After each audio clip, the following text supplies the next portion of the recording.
Good evening, everyone, and welcome to Indiana Landmark Center. I'm Suzanne Stanis, the Vice President of Education for Indiana Landmarks. And before we launch into our program, I just want to remind everybody, if you're struggling with what to get somebody for Christmas or the person who has everything, stop by our membership table, and we have gift memberships. They're a great Christmas present. Welcome to everyone who's on Zoom too. We have a large audience attending us virtually from several states and across Indiana. If you are on Zoom, we're using the webinar version, which means that your video is closed and you are muted. And if you have questions, please type them into the Q&A feature. And as time permits, we will try to answer as many of those as possible. So on to tonight's program. Lisa Hendrickson is the author of Burning the Breeze, 3 Generations of Women in the American West, published by Bison Books and the University of Nebraska Press. The book was a finalist for the Willa Literary Award in Creative Nonfiction, presented by Women Writing the West. It also was named a finalist for the Evans Handcart Award, which recognizes works with a personal perspective and strong storytelling on the interior West. Jurors commented, "This is a fascinating personal story of Montana women and their interventions in a male-dominated society." Lisa edited a series of 3 books on Indiana's 200th anniversary for the Indiana Bicentennial Commission and co-authored with Dick Hall, Karitzis and Me, 63 Hours at Gunpoint. Her articles have been published in the Indiana Historical Society magazine Traces, Montana Historian magazine, and other publications. Before starting her own business, Lisa served as Director of Communications at Park Tudor School.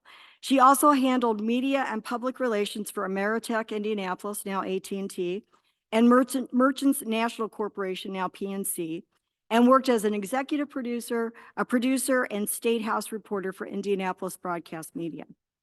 Lisa holds BA degrees in English composition and French from DePaul University and is a member of Phi Beta Kappa. She's currently working toward an MFA degree in creative fiction from Butler University. Lisa is joining us tonight to share her personal connection to her grandfather, Edward Pierre, whose architectural practice left a distinctive and lasting mark on our city. Welcome, Lisa.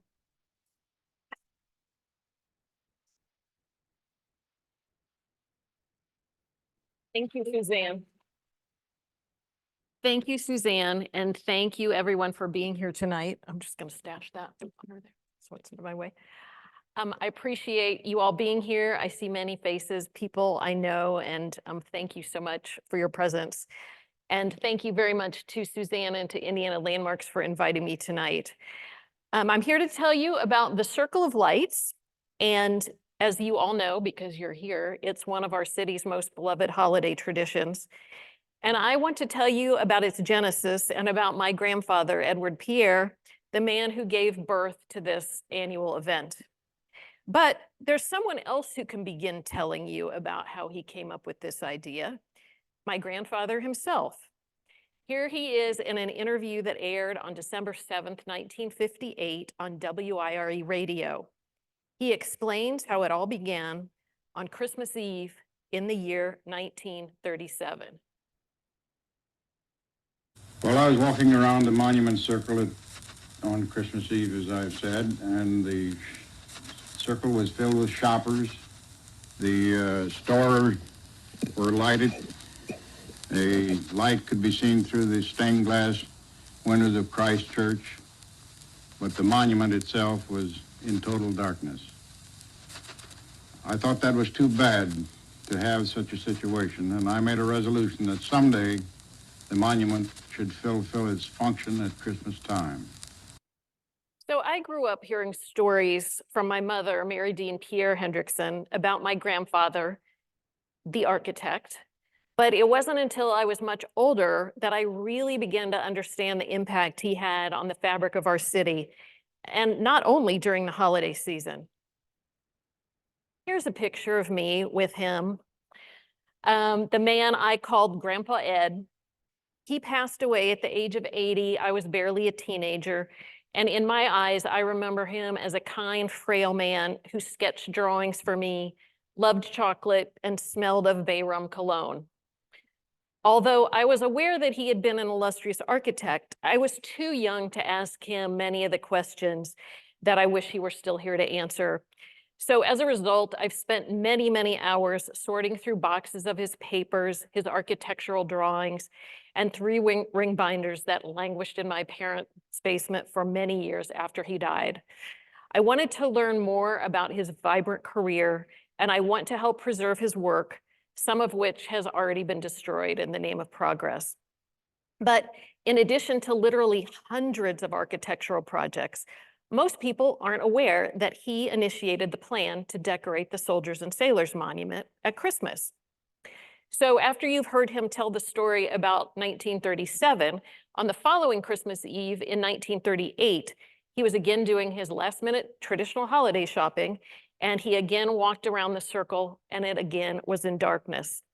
This time he said, "I decided to do what I could."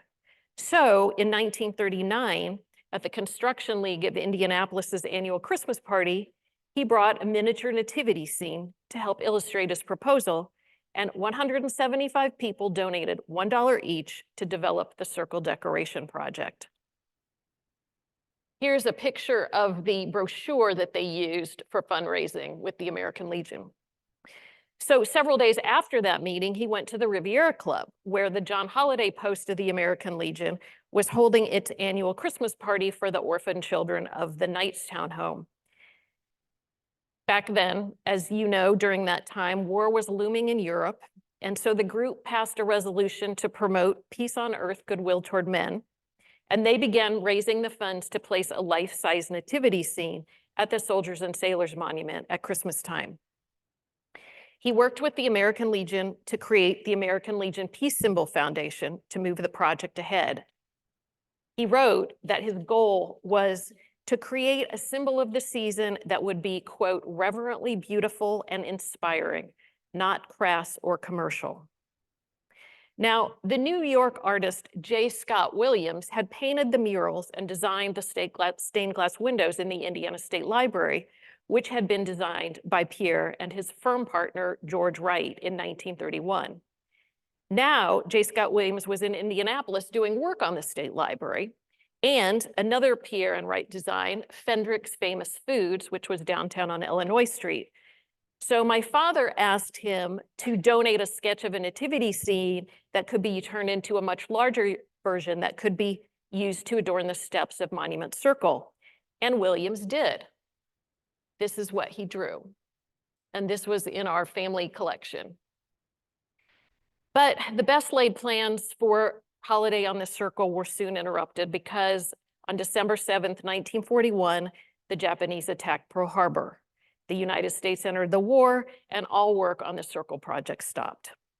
My grandfather said it looked like the end of a perfect dream, but it was just a 4-year delay.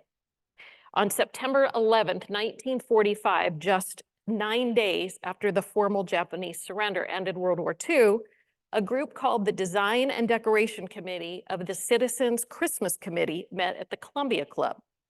My grandfather chaired that committee, and the members included other community leaders and members of the Indianapolis Parks Board. Pierre wrote, quote, "It was the consensus of opinion that if we wished to live in a world of peace, we had best encourage it in our own community." So the group met with prominent artists, decorators, and architects, and they quickly moved the plan ahead. Just 3 months later, 8 years after Pierre had first dreamed of this project, the Soldiers and Sailors Monument, which honors those who fought in the Civil War, became, as Pierre called it, a symbol of peace on earth, which was appropriate since World War II had just ended, and it was the first Christmas in 6 years that the world was celebrating peace. Window slits in the monument shaft were lit to form huge Christmas candles. A variety of choral groups opened the celebration on December 18th and that year, and red, blue, and green lights adorned evergreen boughs that were shaped into 30-foot trees on the light posts around the circle. Now, my mother, Mary Deanhart Pierre, she was the only child of my grandfather and his wife, Louise, my grandmother, hung the first ornament on one of those evergreens. She was 17 years old, and I'm sure the gesture was very meaningful for my grandparents, since in December 2 years earlier, she had almost died from a burst appendix. Now, among the other decorations on the circle that year were a large Merry Christmas wreath on one side, on the south side of the monument, and on the north side of the monument, there was another large plaque with the words, "Peace on earth, goodwill to men."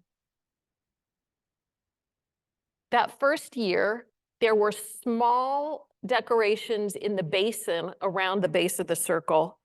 One held a large painted scene. You can barely see this on the bottom from this kind of bad reproduction of a Times article, but that is a lone soldier gazing at the Star of Bethlehem. And that was meant as a tribute to service members who had not yet come home from the war.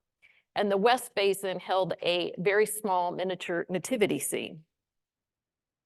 The Indianapolis News described the decorations, which cost under $4,000 and for which donations were continuing to be solicited from the public, as a great Christmas tableau. And they noted that the Christmas observance is meant to be non-sectional and non-commercial. That's a quote from the paper. Although I think the newspaper reporter meant non-sectarian rather than non-sectional, since the event did celebrate the Christian holiday, that wasn't strictly accurate. But the news article went on to note, quote, "The proponents hope that by making such an observance traditional, Indianapolis will become known as the capital of the brotherhood of man, and that the city has a significant opportunity for an observance stressing the eternal human hope for peace and goodwill." Very appropriate for a year in which a great world war had just ended. So the following year, in December 1946, the program expanded even further. They had 91 singing groups and nearly 6,000 singers. My grandfather was quoted that year as saying that the plan was conceived originally as a symbol of the desire of Indianapolis and Indiana for world peace. It is encouraging that so many more people utilized it as their own this year. And the more that develops, the more we will realize the original objective. So the Indianapolis Christmas Committee was incorporated a few months later, and Pierre served as chair of its design committee. The committee responded to complaints that the decorations didn't stay up long enough, so it proposed that they be placed by December 1st the next year. And so this is that third year of decorations, December 24th, 1947, this ad was in the Star. Now, the theme that year was "'Twas the Night Before Christmas," and the east segment of the monument featured the carved wooden nativity scene originally sketched by J. Scott Williams. The Star noted that it finally had arrived from Italy after being on order for almost 2 years. Here's a sample that was created by the wood carvers. And this is, you can see in closer detail, this is a tiny nativity scene that my grandparents left to our family that we put up at home every year. But you can see these, you can still see these. They've been moved to Christ Church, the lawn of Christ Church Cathedral. But that first year, or this year in 1947, you can see all of the greenery here. It came from trimmings from the Morgan Monroe State Forest. There were 97 choral groups that year with more than 3,500 singers, and they performed for the entire 2 weeks before Christmas. On Christmas Eve, there were several choirs, including the St. Joan of Arc Choir, the Teen Chorus, the Metropolitan Missionary Chorus. They presented the final concert, and it was broadcast nationwide on the Mutual Radio Network, which I did not know until I was doing some research. So this is how, this is the nativity now, how it looks on the lawn of Christ Church Cathedral. And these are the original carved figures that came from Italy, but they have been restored and repainted. So after that period, the Indianapolis Christmas Committee continued Pierre's work. And here are a few images from the 1950s. You can see in the 50s, not much had changed during that time. Here's another photo from circa the 1950s. You can see the large evergreen trees, but not much is lighted. So it was not until December 2nd, 1962, that the iconic lights were strung on the monument to form the shape of a tree. 10,000 people gathered to watch that illumination that year. And the Indianapolis Star reported the next day that, in quite flowery language, the aura around the world's largest Christmas tree reflected back upon itself from the windows of buildings on the circle and seemed to intensify as the dusk deepened to night, while the Murat Shrine carolers carol. The newspaper also noted that they checked the license plates of people downtown and that many were from out of town, and it took several hours to clear the traffic jam. So not much different from current day, I think. So in fact, that display was so popular, the new lights were so popular that the Indianapolis Merchants Association, which paid the bill for the light decoration, agreed to keep them on from 6:30 to 8 in the morning so that people who got up early in the morning going to work could enjoy them. Now, you might be surprised to learn that my grandfather was not originally in favor of the lights being strung from the monument. He feared that they would be too garish. I'm not sure why, but my speculation is that maybe he feared that they would distract from the original theme that promoted peace. But however, he soon grew to love the display, and at a celebration on November 29th, 1968, he was invited to flip the switch. And as he did, he said, "Thank you for the honor of turning on the Christmas lights. May the light of peace that was shining through the first Christmas star shine again through these sparkling lights into our own hearts." I still have his program from that night with his handwritten notes. I was there with my family, but being a young girl, mostly what I remember was getting to meet Kit Field, Miss Indiana at the time, who sang the Christmas song at the event. So now that you know a little bit more about the genesis of this sacred holiday tradition, let me tell you a little bit more about my grandfather, Edward Pierre, the architect. He was elected a fellow of the American Institute of Architects, collaborated with the famed architect Eliel Saarinen, and was praised by the former executive director of the Indiana Society of Architects as, quote, "the greatest architect the state of Indiana ever produced, and probably the greatest visionary architectural professional Indiana has ever known." And I'm sure most of you have seen some of the buildings that Pierre and Wright designed, even if you don't know that they designed them. For example, as I already mentioned, the Indiana State Library, Busch Stadium, previously known as Perry Stadium, the Milo Stewart Hall at Arsenal Technical High School, the Old Trails Building downtown on Washington Street, and literally hundreds of houses and storefronts, especially in the Butler, Tarkington, Meridian, Kessler, Watson Park, and Irvington neighborhoods. This is a self-portrait that my grandfather did. You can see he's hard at work at doing his architecture. He was born in Fort Wayne in 1890. He wanted to be an architect even when he was a very young boy. In fact, his first memory, he wrote, was of his parents' return home after a visit to Chicago's Columbian Exposition when he was only 3 years old. They brought souvenirs and they told him stories about a beautiful city on a lake. So he later wrote, "By the time I was 10, I was convinced that this was the world's greatest city, planned city, and I was in love with it.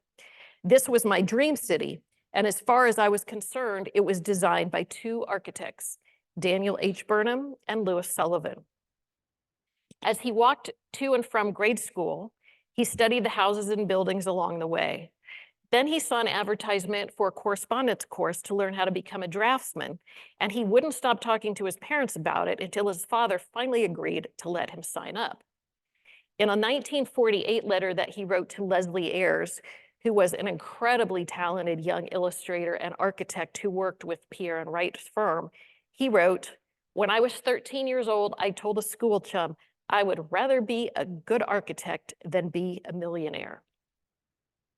Here he is as a young man. I don't know how old he was in this image, but after grade school, he went to work in the office of Fort Wayne architect John Riedel. He described his first duties there as cleaning windows and cuspidors or anything else that needed cleaning. He had no interest in school, only architecture, and he worked in Riedel's office instead of going to high school. At 21, he enrolled in Valparaiso University so that he could earn the credits that would enable him to study architecture. And after a year there that he described as stormy, he earned enough credits to be admitted to the Armour Institute of Technology in Chicago, which is now the Illinois Institute of Technology. And there he won the Senior Design Award and graduated with a bachelor's degree in architecture. I'll just tell you a little aside here because he wrote a lot. And even though he did not go to high school, he was an excellent writer. He learned his grammar from somewhere, I can tell you that. But during his college years, he worked in the offices of several Chicago architects, and he received his first commission. That was from his parents, who asked him to design a new house for them in Fort Wayne, one that's still standing today. 1914, it was designed. So from 1915 to 1917, he went to work as a draftsman in the office of the famed Detroit architect Albert Kahn, where he said, quote, "The humdrum of the drafting room was not pleasing." And he made his goal to get as much information as possible for later use as an architect. He asked the office boys to let him know when a set of blueprints was thrown in the trash, and then he would go and take those blueprints out of the trash and study them. Some of the projects he worked on there included the factories for Packard, Hudson, and Ford Motor Car companies. Now, my husband John and I recently took a trip to Bloomfield Hills, Michigan to visit Cranbrook House, which is the residence that Albert Kahn designed in 1906 for George and Ellen Booth of the Scripps Publishing Empire. Let me just say, if you haven't been there, it's beautiful. It's worth a trip. Here is Cranbrook House. And the reason I'm showing this to you is because when we entered the house for our tour, we were very surprised to see the same cast ceiling, concrete ceiling beams, and similar elements that my grandfather included in his 1927 design for the Indianapolis apartment building Oxford Gables, which you may know still stands today at 38th and Washington Boulevard. So you see here on the left is Cranbrook, and these two photos on the right are Oxford Gables, and that's very similar designs. So those details made it immediately clear that Albert Kahn had an important influence on Ed Pierre's later work. After he was drafted and served with the 209th Army Engineers during World War II, he moved to Indianapolis in 1920, and he set up both his living quarters and his office in the Altenburg Hotel downtown, where he got wind of his first professional architecture job by talking to a banker who was sitting on the hotel's front porch.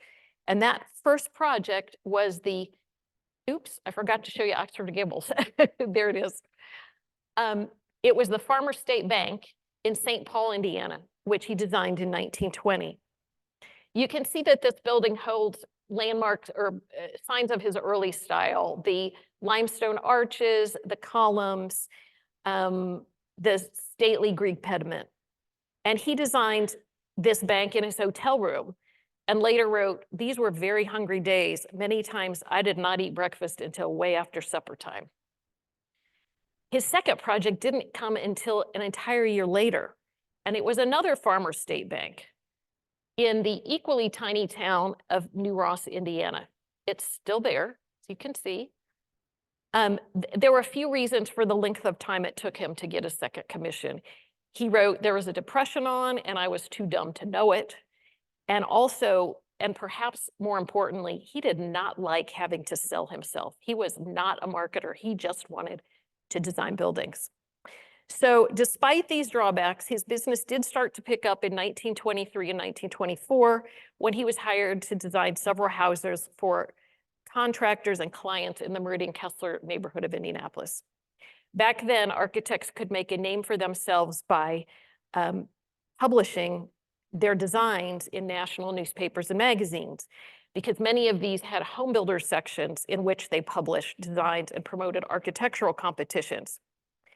So his design for this residence at 5145 North Delaware in 1924 appeared in national publications.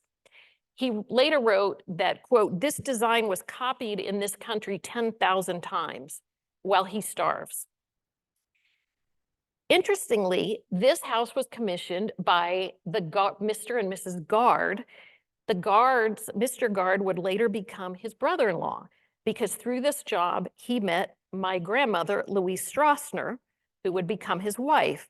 They were introduced when she returned the blueprints for this house for her sister. So you never know where those connections might lead. So it was in 1925 that he joined forces with George Caleb Wright, and they formed the firm Pierre and Wright.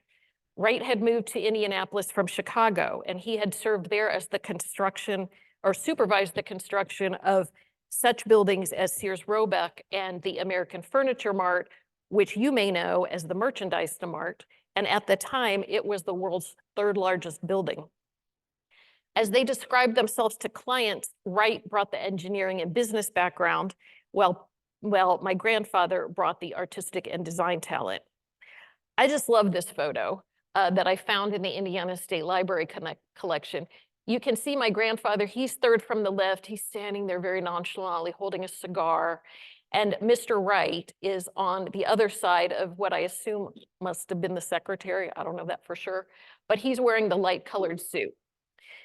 So when they joined forces, they were hired to design Indianapolis Public School 78, which is in the 3700 block of East Vermont Street. It is still there, and it's been revitalized today as the Minnie Hartman Center, and it houses senior apartments. It had been vacant for a long time. Pierre wrote about this project, "Here's where we go big time," because that same year, they were selected to design the first 5 houses in Williams Creek for what was called the Ideal Home Show. It was sponsored by the Indianapolis News, and the News promoted it on its front page for 6 entire months. As you can see, fireproof construction was very important at the time. It was highly promoted. They chose the area northeast of 71st and College because of the countrywide trends towards suburban living, as the News noted. Each house was in a different style. Oops, sorry, wrong way. There was a French house. There was an American colonial house, a Spanish house, an English Tudor house, and an Italian house. All are still there with the exception of the French house, which was torn down a few years ago. 200,000 people visited the Ideal Home Show, which put the Pierre Wright name on the map. This is just an advertisement from Pierre and Wright, similar house as the French house. So as the Ideal Home Show went on for quite a long time, it received quite a lot of coverage in the Indianapolis News and actually other newspapers too. One of my favorite articles talks about the women's club that went to visit the Ideal Home Show. And one official told an Indianapolis News reporter that no detail has been omitted. They loved the closets that were filled with that were called dustless vaults, as well as the built-in kitchen cabinets. And one woman said, "How I would love to stand here and wash dishes and look out over the Spanish house," as she peered through the window in the kitchen of the Italian house. So during that same time period, Pierre and Wright designed the Old Trails building on West Washington Street. This building opened to much publicity in 1928, and it reflected Washington Street's earlier position as the Old National Road.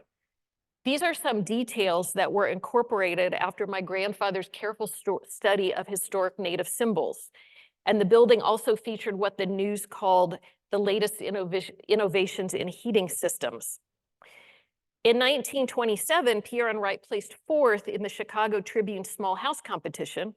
And in 1930, they placed 4th out of 51 national entries in a contest to design the George Rogers Clark Memorial in Vincennes. So the following year, the noted Finnish architect Eliel Saarinen selected a collection of 9 Pierre and Wright designs as a gold medal winner in the Indiana Society of Architects competition. And those 9 entries included Oxford Gables, School 78, This building at 46 and College, which you may recognize now, has been restored as a Root and Bone restaurant. It was originally a Kroger grocery store. And then 4 houses in the Meridian Kessler neighborhood. This one on several on Washington Boulevard, which you may recognize if you're from town. This one on Pennsylvania. And there was another one that is no longer there. But my favorite is this stunning Art Deco Mako Market, which was at 38th and College and was torn down, sadly, in 1992 to make room. You see there's a Walgreens Drugs there. It was torn down to make room for a new Walgreens, which only lasted a year or so. However, the friezes from that building are still preserved in this building that was abandoned, and now it's being renovated by Oak Street Health, which CVS owns. And you can see this corner piece is still there on the lot. These friezes are still in the top of the building. And yes, I have contacted CVS to let them know that. So hopefully they will be saved. These are the works from that competition that are lost. As I mentioned, Mako Market, a house at 58th and Washington Boulevard. And then there was a store front at 27th and Meridian, which I haven't been able to find any images of, so I don't know what it looked like. But here are just a very, very few examples of other works that happily still exist. This house at 95 Wellington Road, which my grandfather designed this before he joined Pierre and Wright. This is from 1924, and it formerly was a 19th century barn. And a banker had hired Pierre to revamp it into a beautiful colonial revival. It was a show house as well, and it highlighted the new suburban neighborhood of Wellington Estates, Meridian Hills area. According to the Indianapolis Star at the time, it was originally painted in a soft pink shade, and it had a 2-car garage with a chauffeur's quarters above. Now, this house on Washington Boulevard is my personal favorite. I love this house. My family used to call it the bathtub house because of its unique oval shape. And when it was built in 1934, the neighbors complained about it, from what I understand, because the design was so contemporary. But my grandfather also designed some of the furniture inside, including these dining room pieces. And fortunately, this house is owned by an architect, and it's being lovingly taken care of, for which I'm most appreciative. So in 1931, Pierre and Wright won a competition that resulted in what it is probably their most well-known work, as I mentioned, the Indiana State Library. They went to great efforts to use Indiana materials in its construction. The limestone facade is classical, but it has very distinct Art Deco influences in the carvings up near the top. It features Monte Cassino sandstone from the St. Meinrad Abbey in southern Indiana, and the woodwork and much of the furniture is made of Indiana walnut. My grandfather later wrote of this building, "I want to genuflect when I go in." And in that same letter that he wrote to Leslie Ayres, who worked with him, he said, "I need not tell you that I could not possibly have won the state library competition alone, but I think I supplied that bullheaded determination that caused our office to win the job away from Paul Crett and 36 other architects. Don't let me brag too much, because when they were judging the competition, I was up at St. Peter and St. Paul's Cathedral praying." He was a very devout Catholic. He also told Ayres, "You know, there is not a single job that less than our best, unless it was in which we did not do less than our best, unless it was the state library, in which case I gave more than I had and landed in the hospital." I think he had an appendectomy, but I'm not sure. Interestingly, my grandfather and his team initially were not thrilled that the library officials wanted murals in that building. In that same letter to Ayres, he wrote, "How we fought the murals. Murals in a library? Are you crazy?" However, they happily lost that battle, and he recruited his friend, J. Scott Williams, the artist, to design both its beautiful materials and its stained glass windows. And you can see one of the murals there. So switching gears a little bit, one day in 1940, Pierre answered the phone and a man on the line introduced himself as Elio Saarinen, the same famous architect who had awarded Pierre and Wright's design that gold medal 11 years earlier. He asked my grandfather if he could meet him that night at the Lincoln Hotel to discuss a matter. My grandfather agreed, but on the way to the meeting, he was afraid that someone was playing a trick on him. When he got there, he realized it wasn't a trick. Elio Saarinen was actually there, and he asked my grandfather if he knew anyone who might serve as the local supervising architect for his Tabernacle Church of Christ, today known as First Christian Church, that he had designed and was building in Columbus, Indiana. Guess who I proposed, my grandfather later wrote. He got the job. Now, Indianapolis isn't the only city where you can find Pierre and Wright architecture. In Hagerstown, you can find the Perfect Circle piston ring plant, which was built in 1931, along with several large, beautiful houses that he designed for the plant's owners, the Teeter family. They were three brothers who ran that company. During World War II years, Pierre and Wright tried to get defense work because commissions locally weren't going that well.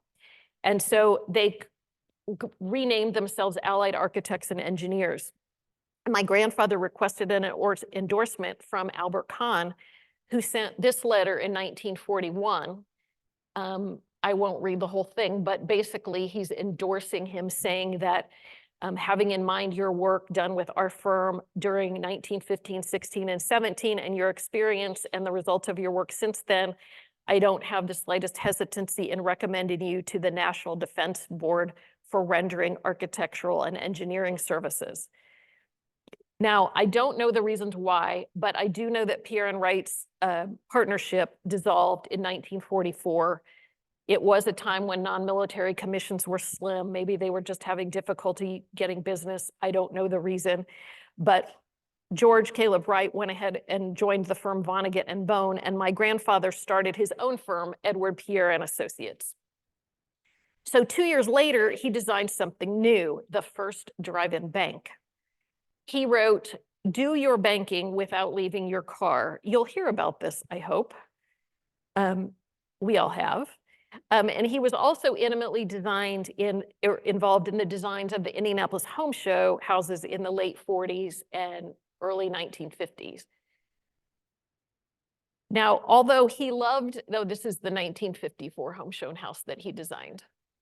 And although he loved designing buildings, his true passions were city planning and the construction of safe, affordable, and attractive housing for everyone, regardless of their income. He served as president of the Architects Association of Indianapolis for many years, which was a group that was determined to take an active role in making the city a vibrant place to live. He also wrote many articles that were published throughout the nation in newspapers and magazines about the importance of good design.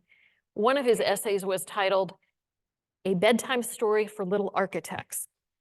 And it was about a man who was discouraged about the state of his profession because it didn't focus enough on creating livable cities and dignified housing for the poor.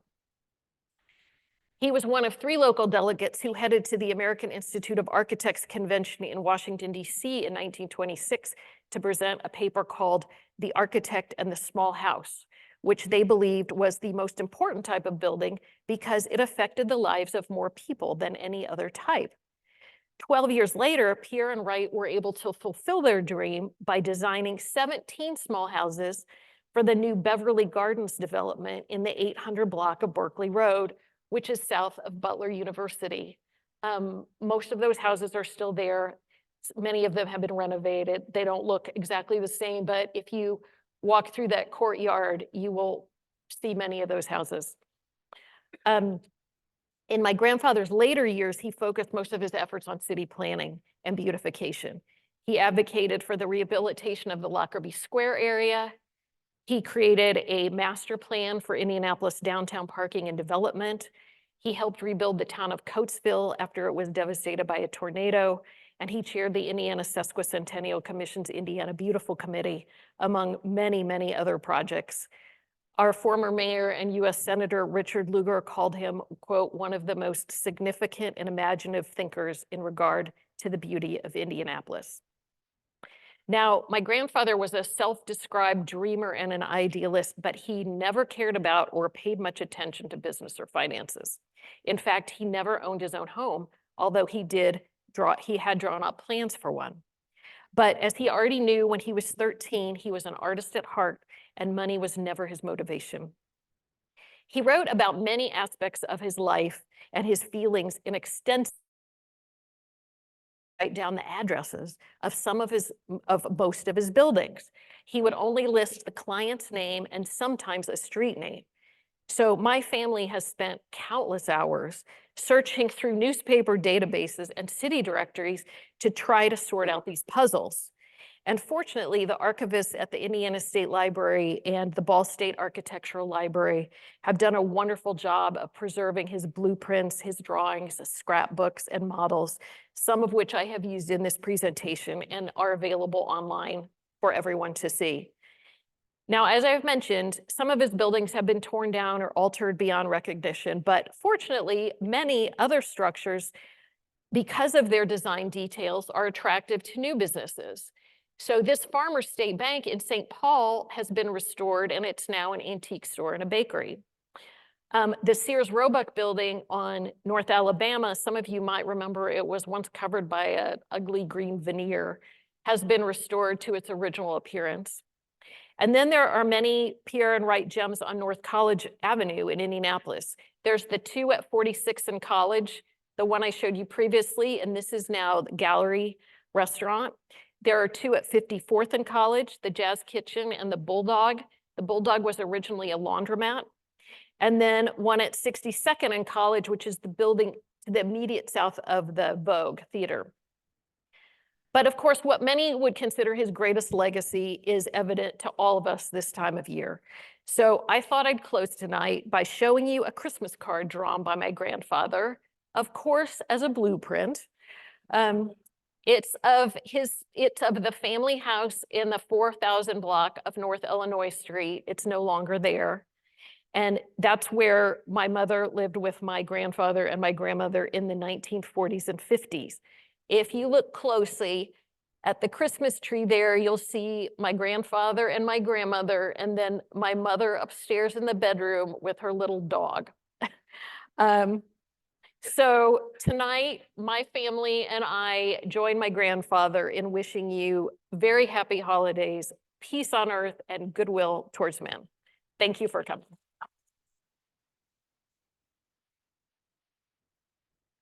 Thank you.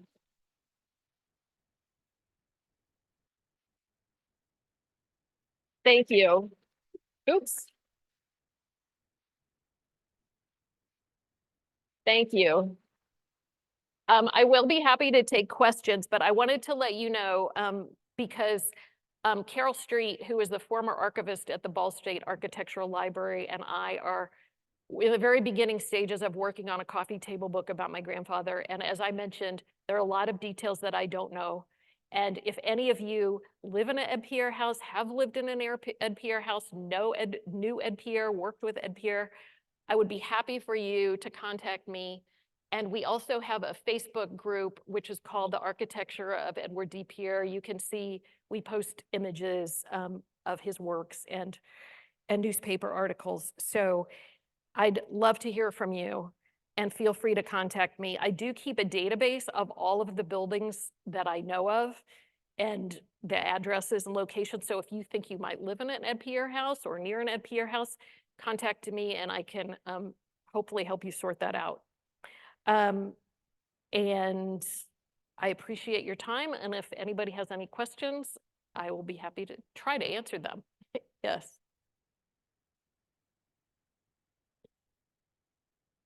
The Old Trails building, it's still there. It was originally an insurance company and had a lot of offices in it. If you go down on West Washington Street, 300 block, you'll see it, but it's covered by, you can go in the lobby and you can see the original lobby design. It's really a beautiful building, but I think a lot of people don't notice it now because it's surrounded by so many other big buildings. The old Trails building, based on the old National Road. Yeah, like the Pioneer Road that went west. That's how it got its name. Yeah, yeah. I agree. It is a beautiful building. Thank you. Oh.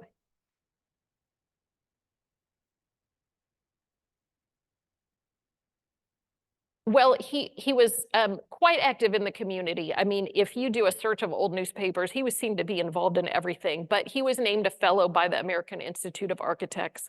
So he was distinguished in his field. And as I said, architecture was his life, so. Yeah. Oh, yes, I'm sorry, yes. The last question was what kind of recognition he got in his field, and the previous question was about the Old Trails building on West Washington Street. Dean?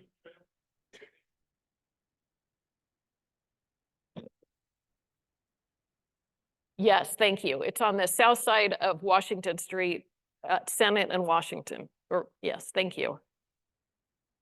Any other questions? Oh, yes?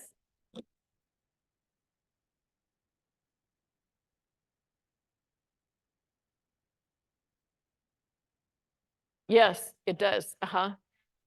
Yep, they're still there. Mm-hmm.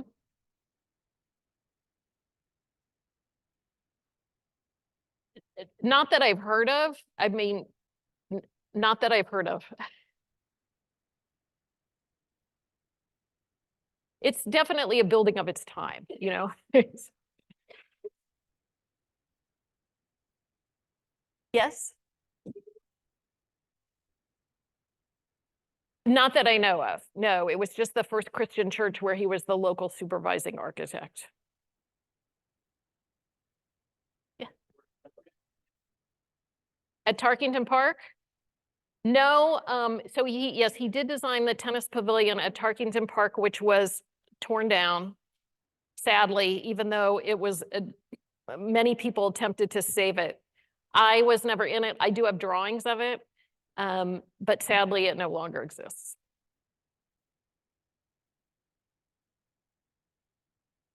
Anyone else? No? Thank you.